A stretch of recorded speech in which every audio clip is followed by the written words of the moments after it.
Alexis Arguello is an all-time great and Nicaragua's greatest ever boxer. He dominated throughout most of the 70s, claiming the throne across 3 different weight divisions in brutal fashion. Nicknamed the Explosive Thin Man, with unassuming looks that were incredibly deceiving, Arguello was a murderous combination puncher with brutal power, especially with his long, destructive right hand.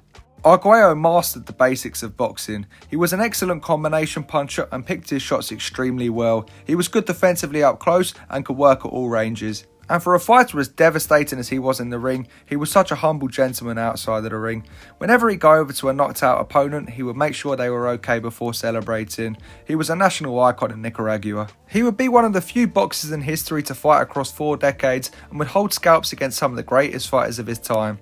He would defeat the likes of Villamar Fernandez, Kevin Rooney, Ray Mancini, Jim Watt, Ruben Olivares, Jose Luis Ramirez, Bobby Chacon, Rafael Lemon, and so many more. He attempted to move up to welterweight to try and win his world title in his 4th weight division against the all-time great Aaron Pryor, ultimately failing to do so, but Arguello and Pryor would produce one of the all-time great slugfests.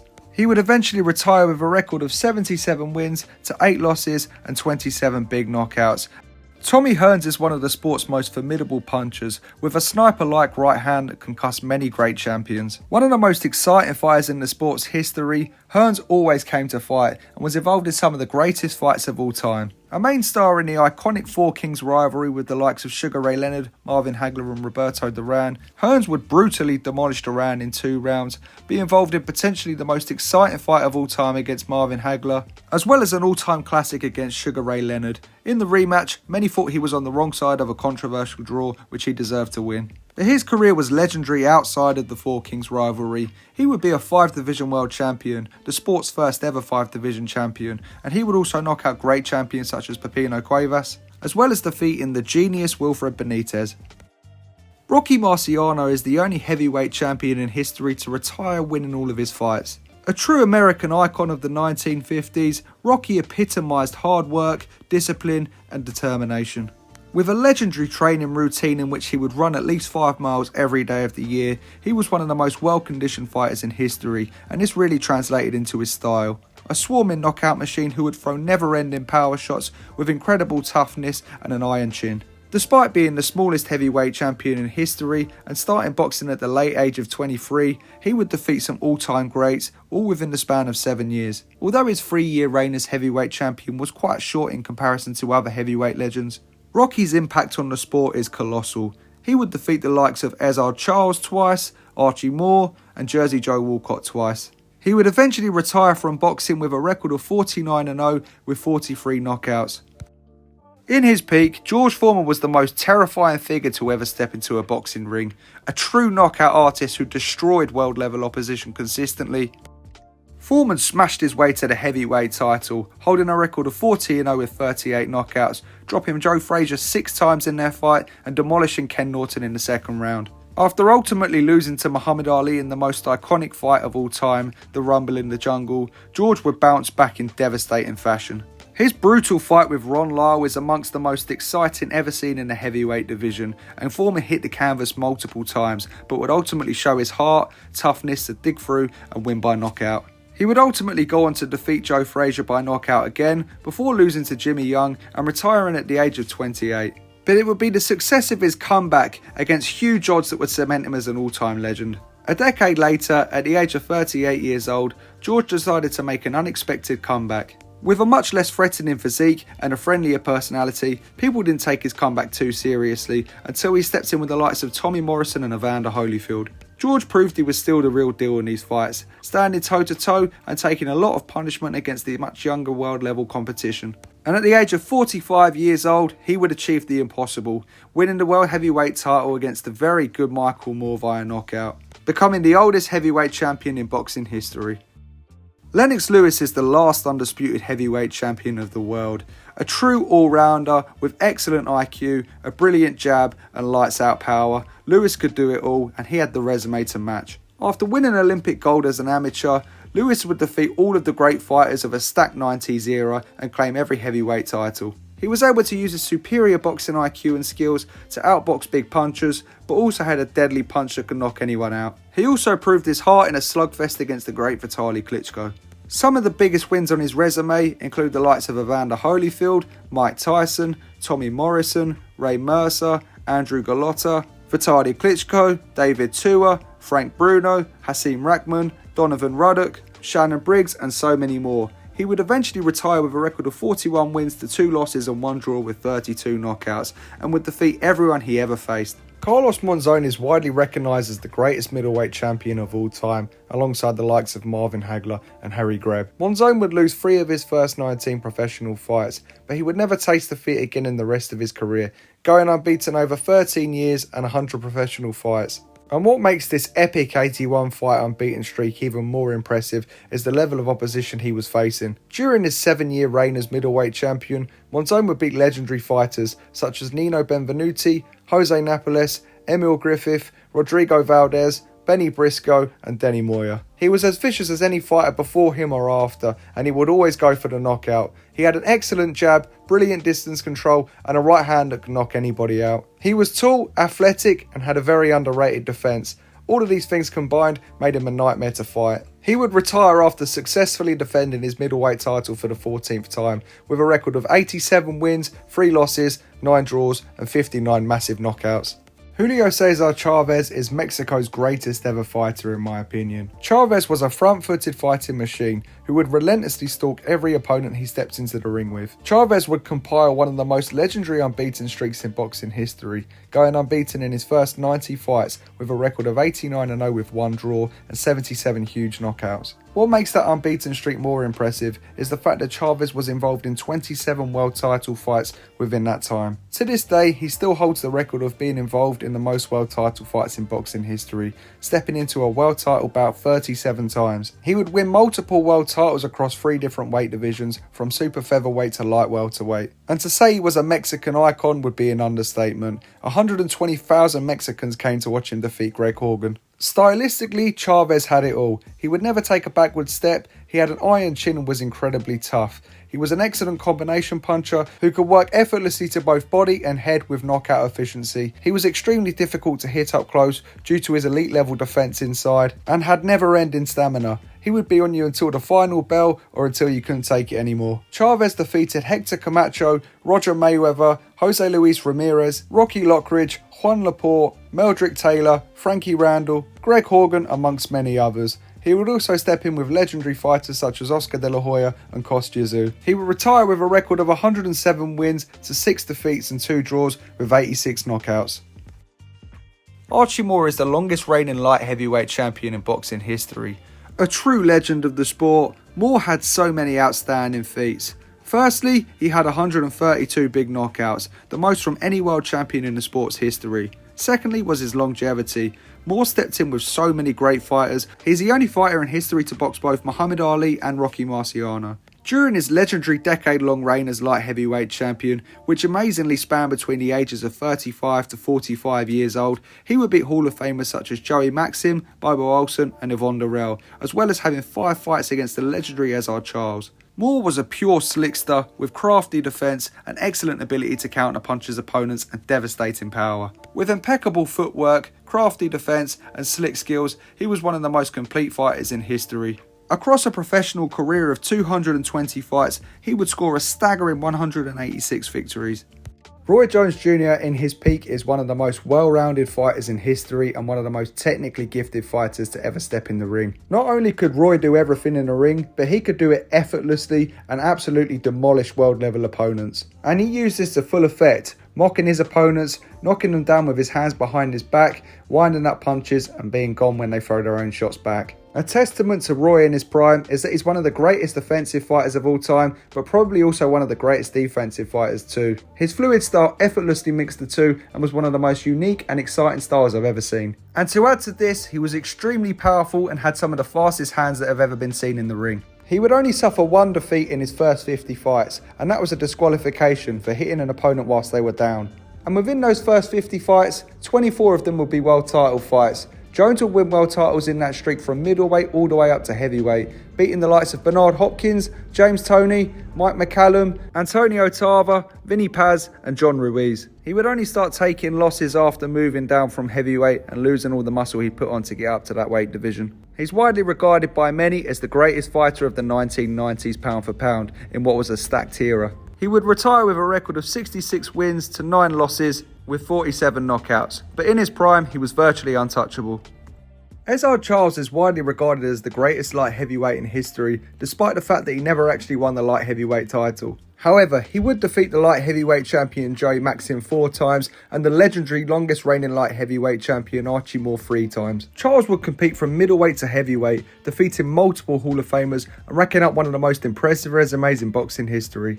Early in his career, he scored 2 wins against one of the most dangerous and avoided fighters in all time in Charlie Burley. He also defeated the likes of Jimmy Bivens and the legendary heavyweight champion Joe Louis. His 2 wins against heavyweight champion Jersey Joe Walcott would see him winning the heavyweight title, and he also gave Rocky Marciano one of his toughest fights. Technically, he was one of the smoothest boxers you'll ever see, one of the greatest counter-punchers of all time, defensively sound, with concussive power in both hands to body and head. Charles is one of the greatest and most underappreciated fighters in history.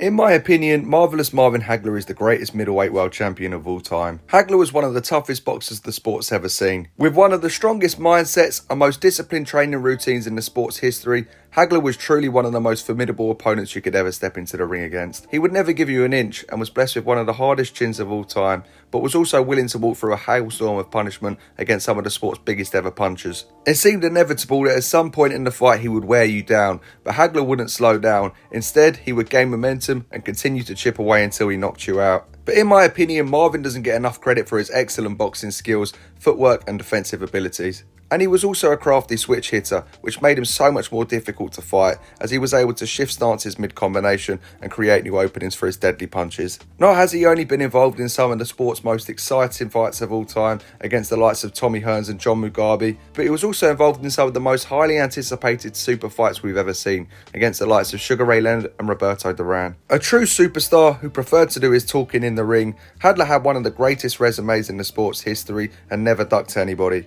After violently snatching the middleweight title from Alan Minter, he would reign as middleweight champion for nearly 7 years, defending the title successfully 12 times, winning 11 of those by knockout, and defeating the likes of Roberto Duran, Tommy Hearns, John Mugabe, Vito Antuofermo, and going toe-to-toe with the legendary Sugar Ray Leonard in one of the most iconic fights of all time. In my opinion, Floyd Mayweather is the greatest defensive fighter of all time. He was impossible to hit, but many people seem to forget that in his younger days, Pretty Boy Floyd was aggressive and demolished top-level fighters, but he still had the amazing defense that you'd see later on in his career. He would go unbeaten across 50 fights, winning titles across 5 different weight divisions and defeating 24 former or current world champions. Floyd was a dominant champion and pound-for-pound star for nearly 2 decades.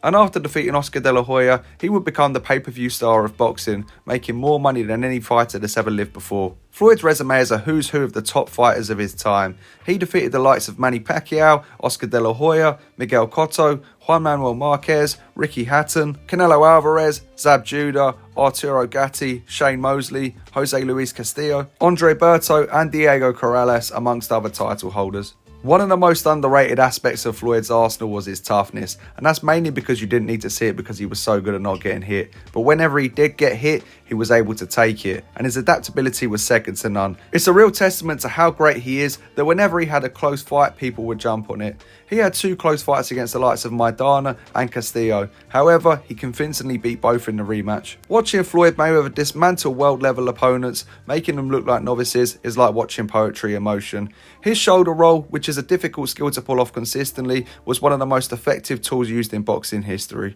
Manny Pacquiao is a true phenomenon in the sport of boxing. Pacquiao would win world titles across 8 different weight divisions, but he would actually have success boxing world-level opponents across 10 different weight divisions, which is just unprecedented. Defeating the best fighters the sport had to offer from flyweight all the way up to super welterweight, Pacquiao had freakish power that carried through the weight divisions and scored some of the most iconic knockouts of all time against some of the toughest fighters of all time. The very fact he was able to compete with fighters that were much naturally bigger than him is freakish, but the fact that he was able to knock them out is just ridiculous. Pacquiao would defeat 22 different world champions across 29 world title fights. He holds 2 wins each over Mexican legends Erik Morales, Marco Antonio Barrera and Juan Manuel Marquez, and would also stop the likes of Ricky Hatton, Oscar De La Hoya and Miguel Cotto. Other notable victories include the likes of Shane Mosley, Antonio Margarito for the super welterweight title, David Diaz, Jesse Vargas, Adrian Broner, Brandon Rios, and one of the most impressive victories was his win against Keith Foreman in his 40s. Stylistically, he has some of the fastest hands we've ever seen in the ring, and he had incredible footwork that would get him in and out of range and move off to the side. And his all-out aggressive style would see him in some of the most exciting fights of his time, which were extremely brutal, and this makes his longevity even more impressive. As well as being boxing's only 8-weight division world champion, he's also the only boxer in history to hold world titles across 4 different decades. Willing to put it all on the line in his 40s, he would defeat the likes of Keith Foreman and even sign to fight Errol Spence at the age of 42. Sugar Ray Leonard is a true legend of boxing, blessed with some of the fastest hands the sport's ever seen and one of the greatest combination punchers to ever step in the ring. Leonard could do it all and proved it in some of the biggest fights of all time against some of the greatest fighters of all time. After winning Olympic gold in spectacular fashion, Leonard would embark on a legendary professional career which saw him winning world titles across 5 different weight divisions. The main superstar of the 4 kings, Leonard is the only man to score wins against all 3 of the others in the rivalry: Marvin Hagler, Tommy Hearns and Roberto Duran. These super fights sparked global interest and provided some of the most exciting and memorable bouts ever seen in boxing history. He would show his underrated toughness, going 15 rounds in an absolute war against the most fearsome fighter of all time, Roberto Duran. And he would show his greatness and adaptability in the rematch, embarrassing Duran over a masterclass in the no-mass fight. His toughness, skill set, spite, and adaptability would also be shown in the legendary fight against Tommy Hearns. Down on the cards against one of the sport's most fearsome ever punchers, Leonard would walk Hearns down, unloading hellacious combination punches in the 13th round of an all-time classic to secure the knockout. He could truly do it all and had spiteful intentions when putting together his blistering combinations. Overall, Leonard would hold wins against the likes of Davey Boy Green, Floyd Mayweather Sr., Roberto Duran, Tommy Hearns, Marvin Hagler, Wilfred Benitez, and the light heavyweight champion Donnie Lalonde, amongst many other challengers and contenders. He would retire with a record of 36 wins to 3 losses, 1 draw and 25 knockouts. Willie Pep is widely regarded by many boxing experts to be the greatest defensive fighter of all time. After boxing Sugar Ray Robinson as an amateur, Pep would turn professional. He would win his first 62 fights, winning and defending the world featherweight title during that streak before tasting defeat for the first time. But the most staggering thing is then he'd win his next 73 fights, winning the featherweight title once again and compiling his record to a staggering 134 wins to just 1 loss and 1 draw. And what makes this even more impressive is that he was in a deadly plane crash halfway through this streak and spent 6 months in a full body cast and was told he'd never fight again. He would go on to fight over 100 more times after the crash, compiling a record of 240 professional fights and losing just 11 times. He would fight so consistently, even at one point fighting 52 times in 2 years. Pep was extremely dominant and would defeat most of the challengers of his time, but his greatest victory came against one of the most fearsome punchers in the sport's history, the legendary Sandy Sadler.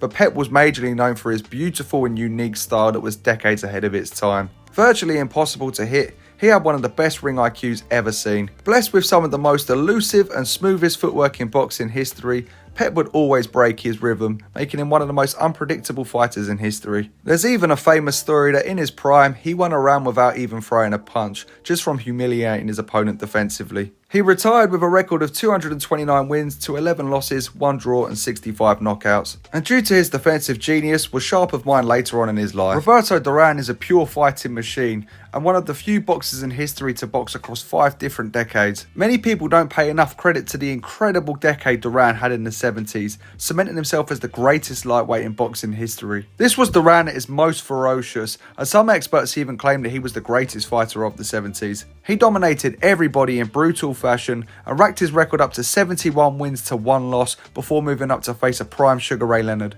In one of the greatest performances of his career, he went toe-to-toe in one of the most brutal fights in boxing history with Leonard, defeating him over 15 rounds and becoming the only man to win against the prime Sugar Ray. In these years, Duran would blow hot and cold and would lose the rematch amongst other fights, but it was always in the way he was able to bounce back against elite opposition against the odds that made him so great. He would also score phenomenal victories against welterweight champions Pepino Cuevas and Carlos Palomino in another masterclass. And he would defy the odds so much more, defeated Davey Moore to win his third weight division title and going 15 rounds with a prime Marvin Hagler, but most notably, at 38 years old, going toe-to-toe with the fearsome middleweight champion Iron Barkley, knocking Barkley down and winning the middleweight title. Stylistically, he was aggressive and ferocious, but also one of the greatest defensive fighters of all time and extremely hard to hit clean.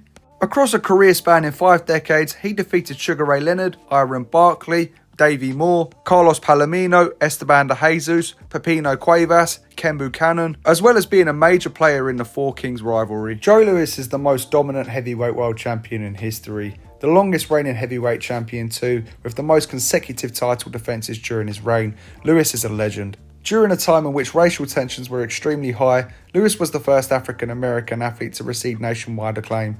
Reigning as the heavyweight champion for just shy of 12 years, Louis would make 25 consecutive title defences. Louis would defeat everyone he ever faced in his first 59 fights, with just one sole defeat to the legendary German Max Schmeling.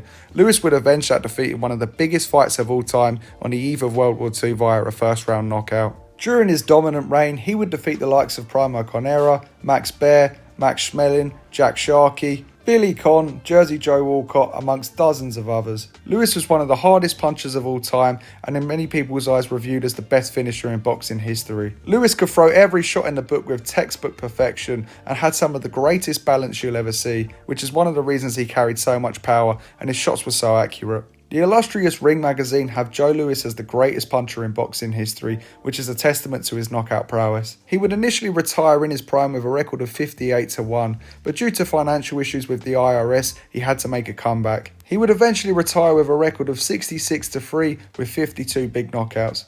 Muhammad Ali is not only the most iconic boxer, but the most iconic athlete of all time. A true global superstar who was the entire package, entertaining inside and outside of the ring, Ali has one of the greatest resumes in boxing history. He's the greatest heavyweight of the 1960s and the 1970s, 2 eras stacked with all-time great talent. Outside of the ring, he was a juggernaut, with one of the greatest personalities ever seen from a sportsman, and an unbreakable will to stand up for what he truly believed in. Ali inspired so many millions around the world. But he was just as great in the ring as he was outside of it. Ali revolutionised the way heavyweight boxers fought, and no one's been able to replicate it with such success since. There's never been a heavyweight that danced around the ring with such elegance, speed and defensive prowess as him in his prime. And no heavyweight has been able to put combination punches together over 15 rounds like Ali. But he would also possess one of the all-time greatest chins and one of the biggest hearts ever seen in a boxing ring, being involved in so many brutal fights against the sport's all-time hardest punchers and never being knocked out.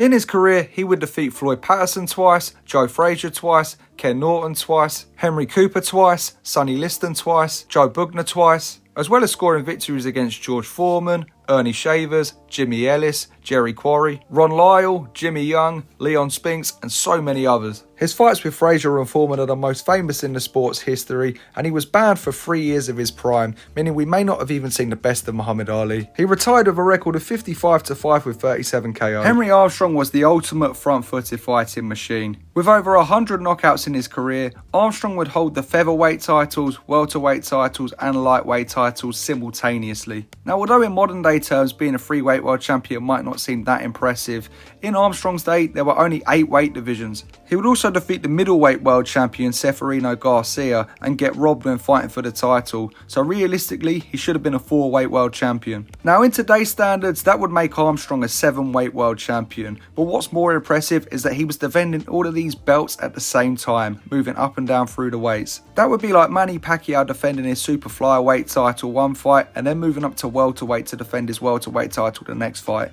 It's simply unprecedented. Plus he was one of the most aggressive fighters of all time, always walking his opponents down and was normally outweighed by the bigger opponents. It's a testament to his legendary infighting ability that he was able to outfight up close against much bigger opposition. Armstrong defended the welterweight title 18 times, which almost 100 years later is still a record. He once made 5 world title defences in 1 month and had a knockout streak once of 27 fights, one of the longest in the sport's history. He always brought the action and beat the best featherweights, lightweights, welterweights and middleweights of his time. he would defeat over 15 world champions in what was the one belt era, and considering he was the only champion in half the weight divisions in the sport, that's even more impressive. He retired with a record of 151 to 21 and 9 draws with 101 knockouts. Sugar Ray Robinson, in my opinion, is the greatest boxer of all time. The most complete boxer in history, with the greatest resume in history, Robinson could literally do it all. As opposed to the champions of today that fight 3 to 4 times a year max, Robinson was fighting 20 times a year against the very best opposition available. Back in his time, there was only one world champion per weight division, meaning there weren't as many world titleists to fight as nowadays. But nevertheless, the quality of opposition was extremely high, and he was consistently fighting all-time greats. Going unbeaten in his first 40 fights, Robinson would beat world champions such as Fritzy Civic twice, Sammy Angot twice, Jake LaMotta, and Marty Servo. After losing to LaMotta, he would go unbeaten in his next 91 fights. During that time, he dominated the welterweight division and claimed the throne as the greatest welterweight ever. He then moved up to middleweight and beat the best middleweights around. At the peak of his powers, Robinson's record was 129 wins to 1 loss and 2 draws. Stylistically, he could do everything. A beautiful boxer on the back foot, strong, durable, with deadly combination punches and over 100 knockouts in his career. Robinson was incredibly dangerous on the front foot or the back foot. All in all, Robinson would have well over 30 fights against 18 different Hall of Famers. He defeated Jake LaMotta 5 times, Kid Gavilan 2 times, Bobo Olsen 4 times, Sammy Angot 3 times, Fritzy Civic 2 times, Gene Fullmer, Carmen Basilio, Rocky Graziano, Henry Armstrong, and only started losing in his late 30s and mid 40s. He truly is the greatest fighter of all time.